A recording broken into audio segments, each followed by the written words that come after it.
வணக்கம், நான் டாக்டர் செந்தில் பேசுகிறேன். This is a very new video and an important வீடியோங்க. இந்த வீடியோவில் நான் என்ன சொல்ல போகிறேன் அப்படின்னா, இப்போ நம்ம ஆஃப்லேட்டாக பார்த்தீங்கன்னா ஹார்ட் அட்டாக்ஸ்ன்றது ரொம்ப காமனாக இருக்குது. ஏஜ் சம்மந்தம் இல்லாமல் 25 வயசுலேருந்து 60 வயசு வரைக்கும் யாருக்கு வேணால் ஹார்ட் அட்டாக் வருது. ஸோ யூஸ்வலாக பார்த்தீங்கன்னா ஒரு மைல்டு செஸ்ட் பெயின் வருது, நம்ம டாக்டர்கிட்ட போய் பார்க்கும்போது இசிஜி எடுக்கிறாங்க, எக்கோ எடுக்கிறாங்க, அதில் கொஞ்சம் சேஞ்சஸ் தெரியுது, நீங்கள் ஆன்ஜியோகிராம் பண்ணால் பெட்டராக இருக்கும் அப்படின்ற மாதிரி உங்கள் கார்டியாலஜிஸ்ட்டோ இல்லை உங்கள் ஜென்ரல் ஃபிசிஷியனோ சஜஸ்ட் பண்ணலாம். நீங்கள் ஆன்ஜியோகிராம் எடுத்து ஓகே பிளாக்ஸ் இருக்கா இல்லையான்றதை ஆன்ஜியோகிராம் எடுத்தால் தான் தெரியுன்றதுனால நம்ம ஆன்ஜியோகிராம் எடுப்போம்.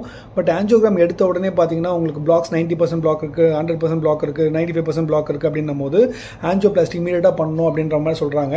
ஸோ அந்த ஆன்ஜியோகிராம் டு ஆன்ஜியோபிளாஸ்டி போகிறதுக்கு முன்னாடி என்ன கேள்விகள் நம்ம டாக்டர்கிட்ட கேட்கணும் அப்படின்ற ஒரு புரிதல் இருக்கான்னு பார்த்தீங்கன்னா 99% நான் விசாரித்த யார்கிட்டையுமே அந்த புரிதல் இல்லைங்க.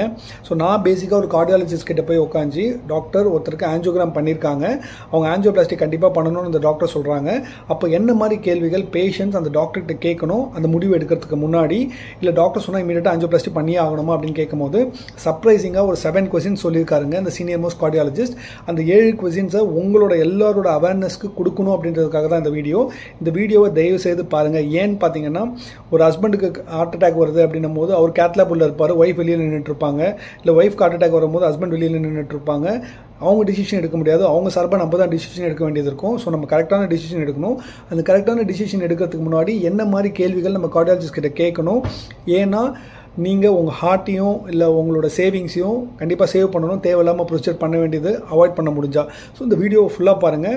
I will share you 7 important questions you should ask the cardiologist before proceeding to angioplasty.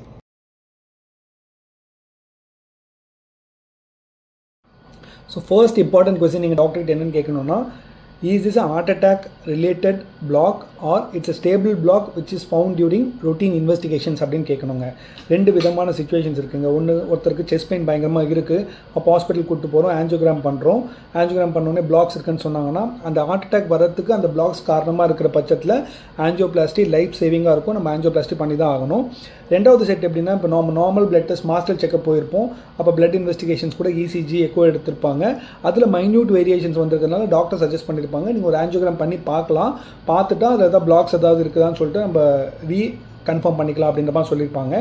அப்போ சரி நம்மளும் என்ன பண்ணுவோம், சரி நம்ம பிளாக்ஸ் இருக்கா செக் பண்ணிக்கலாம், அதுவும் மாஸ்டர் செக்அப் பண்ண வந்து அதையும் முடிச்சிடலாம் அப்படின்னு சொல்லிட்டு ஆன்ஜியோகிராம் பண்ணி பார்க்கும்போது 95% பிளாக் 90% பிளாக் இருக்குன்னும் போது நீங்கள் இமீடியட்டாக ஆன்ஜியோபிளாஸ்டிக் ரஷ் பண்ணணும்னு அவசியம் கிடையாதுங்க. You may not need a immediate stent or angioplasty, you can go for a second opinion. So இந்த மாதிரி சிச்சுவேஷன்ஸில் நீங்கள் ரஷ் ஆகி பேனிக் ஆகிட்டு நீங்கள் வந்து ஆன்ஜியோபிளாஸ்டி பண்ணணுன்றது அவசியம் கிடையாது. ஸோ இந்த 2 சிச்சுவேஷன்ஸ் நம்மளுக்கு புரியணும். இது வந்து ஃபர்ஸ்ட் பாயிண்ட்.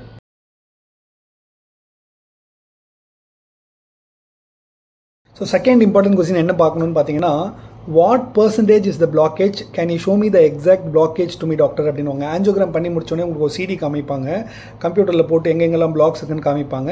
ஸோ அப்போ கிளியராக நீங்கள் கேட்கணும் எத்தனை பர்சன்டேஜ் பிளாக்ஸ் இருக்குது அப்படின்றது கேட்கணும். அது ஏன் முக்கியமான விஷயம்னு பார்த்தீங்கன்னா, எல்லா பிளாக்கேஜுக்கும் ஆன்ஜியோபிளாஸ்டி தேவைப்படாதுங்க.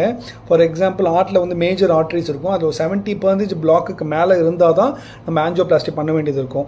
அதனால் நீங்கள் டாக்டர்கிட்ட தெளிவாக டாக்டர் எனக்கு கரெக்டாக காமிங்க, டாக்டர் எவ்வளோ பிளாக்ஸ் இருக்குன்றதை காமிங்க. ஏன்னா மோஸ்ட் ஆஃப் த டைம் வந்து 70% கீழே இருக்கிறது வந்து மெடிசன்ஸ் லைஃப் ஸ்டைல் சேஞ்சஸ் பண்ணாலே உங்களுக்கு சரியாயிடும். அதனால் ஆன்ஜியோபிளாஸ்டி பண்ணணும்னு அவசியம் கிடையாது. ஸோ இந்த டாக்டர்ஸ் பேசும்போது பார்த்தீங்கன்னா உங்களுக்கு சிக்னிஃபிகண்ட் பிளாக் இருக்குது, கம்ப்ளீட் பிளாக் இருக்குது அப்படின்னு வேக் டேர்ம்ஸ் யூஸ் பண்ணுவாங்க. அதனால் நீங்கள் அதை அவாய்ட் பண்ணிவிட்டு டாக்டர் எனக்கு கரெக்டான பர்சன்டேஜ் எவ்வளோ இருக்குன்னு சொல்லுங்கள், 50% பிளாக்கா, 60% பிளாக்கா, 70% பிளாக்கா, 80% பிளாக்கான்றதை தெளிவாக டாக்டர்கிட்ட கேட்கணும். அது ரொம்ப ரொம்ப இம்பார்ட்டன்ட். அது வந்து second point. So third important question நீங்கள் கேட்குறது வந்து ரொம்ப கேர்ஃபுல்லாக பாருங்கள். இதில் வந்து எஃப்எஃப்ஆர் டெஸ்ட்னு ஒன்று இருக்குங்க. ஆக்சுவலாக ஃப்ராக்ஷனல் ஃப்ளோ ரிசர்வ் அப்படின்னு சொல்லுவாங்க. ஃபார் எக்ஸாம்பிள் ஒரு டவுட்ஃபுல் பிளாக்கேஜஸ் இருக்குது, அது பிளாக் இருக்கா இல்லையா அப்படின்றத கண்டுபிடிக்கிறதுக்கு இந்த டெஸ்ட் வந்து நிறைய கார்டியாலஜிஸ்ட் பண்ணிடுறாங்க ஆன்ஜியோபிளாஸ்டி பண்ணுறதுக்கு முன்னாடி. ஸோ உங்களுக்கு டாக்டர் வந்து பிளாக் இருக்குங்க, இது வந்து எவ்வளோ பிளாக் இருக்குன்றது கரெக்டாக சொல்ல முடியல அப்படின்னா நீங்கள் இந்த டாக்டர்கிட்ட கேட்கலாம். ஃப்ராக்ஷனல் ஃப்ளோ ரிசர்வ் எஃப்எஃப்ஆர் அப்படின்ற டெஸ்ட் பண்ணணும். ஏன்னு கேட்டிங்கன்னா ஆன்ஜியோகிராம்ன்றது வந்து ஒரு ஃபோட்டோ மாதிரி ஆக்சுவலாக உங்ககிட்ட காமிப்பாங்க இவ்வளோ பிளாக் இருக்குன்னு சொல்லுவாங்க. பட் எஃப்எஃப்ஆர்ன்றது ஒரு வீடியோ மாதிரி. ஆக்சுவலாக அந்த பிளாக் இருந்தாலும் எவ்வளோ பிளட் ஆக்சுவலாக போகுது அப்படின்றத அந்த வீடியோவில் நீங்கள் தெளிவாக பார்க்கலாம். சம்டைம்ஸ் பிளாக் பெருசாக இருந்தாலும் உங்களுக்கு அந்த பிளட் வந்து போதுமானது போச்சு அப்படின்னா உங்களுக்கு ஆன்ஜியோபிளாஸ்டி தேவைப்படாது. ஃபார் எக்ஸாம்பிள் எஃப்எஃப்ஆர் வந்து 0.80க்கு மேலே இருந்ததுன்னா நிறைய கார்டியாலஜிஸ்ட் வந்து ஸ்டென்டிங் வந்து அவாய்ட் பண்ணுவாங்க. பட் சில கார்டியாலஜிஸ்ட் வந்து இந்த எஃப்எஃப்ஆர் டெஸ்ட் பண்ணாமல் பிளாக் இருக்குன்னு சொல்லும் போது நீங்கள் டிசிஷன் அரைவ் பண்ணுறதுக்கு முன்னாடி ஃப்ராக்ஷனல் ஃப்ளோ ரிசர்வ் டெஸ்ட் பண்ணி என்னோட blood circulation across the blockage எப்படி இருக்குதுன்றதை நான் செக் பண்ணிக்கணும் டாக்டர் அப்படின்னு நீங்கள் தாராளமாக கேட்கணும். ஸோ ஃபோர்த் இம்பார்ட்டன்ட் விஷயம் என்ன கேட்கணும் நீங்கள் டாக்டர் கிட்டேன்னு பார்த்தீங்கன்னா, can we try medication first? Doctor நம்ம முதல்ல கொஞ்சம் மெடிசன்ஸ் மட்டும் ட்ரை பண்ணி பார்த்துட்டு அதுக்கப்புறம் ஸ்டென்டிங் பண்ணலாமான்னு கேட்கணும். Unless you have a constant chest pain, ஒரு அன்ஸ்டேபிள் சிம்டம்ஸ் இருக்குதுன்னா மட்டும்தான் நீங்கள் ஸ்டென்டிங்கை பற்றி யோசிக்கணும். உங்களுக்கு பெருசாக சிம்டம்ஸ் எதுவுமே இல்லை, ஸ்டேபிளாக இருக்கீங்க அப்படின்னும் போது நீங்கள் உங்கள் டாக்டர் கிட்ட can we try some weeks of meditation, dieting, lifestyle changes, exercise இதெல்லாம் நான் பண்ணுறேன் டாக்டர், டிசிப்ளின்டாக இருக்கேன் டாக்டர், கொஞ்சம் மெடிசன்ஸ் மட்டும் கொடுக்க முடியுமா டாக்டர்னு கேட்கலாம். ஏன்னா இப்போ மாடர்ன் மெடிசன்ஸ் வந்து நம்ம ஹார்ட் பிளாக்ஸோ இல்லை இந்த வந்து ஃபர்தர் ஹார்ட் அட்டாக்ஸ் வரதை எஃபெக்டிவாக கண்ட்ரோல் பண்ணுற மெடிசன்ஸ் நிறைய வந்துருச்சு. ஸோ ஸ்டென்டிங் பண்ணுறதுக்கு முன்னாடி உங்களுக்கு எதுவும் மேஜராக சிம்டம்ஸ் எதுவும் இல்லைன்னா இதை டாக்டர் கிட்ட நீங்கள் கண்டிப்பாக கேட்கணும்.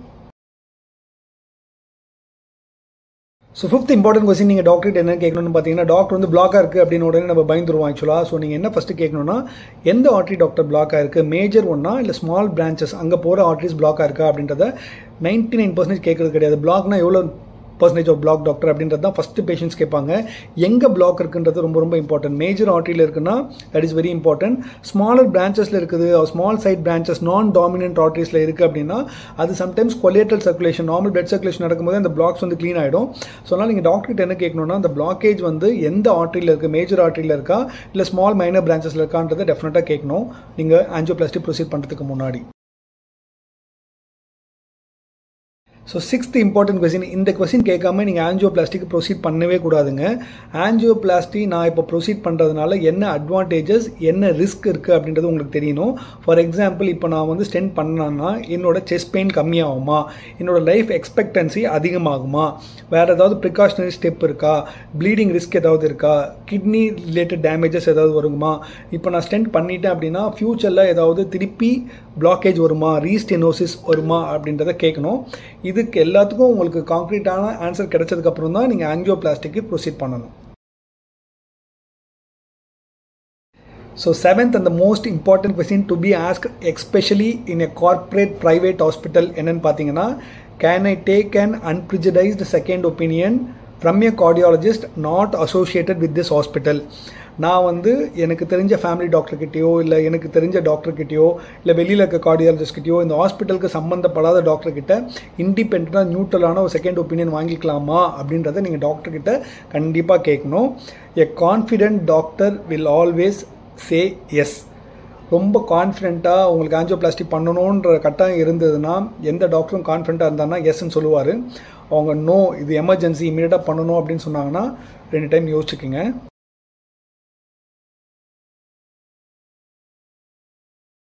So hope this video was very useful.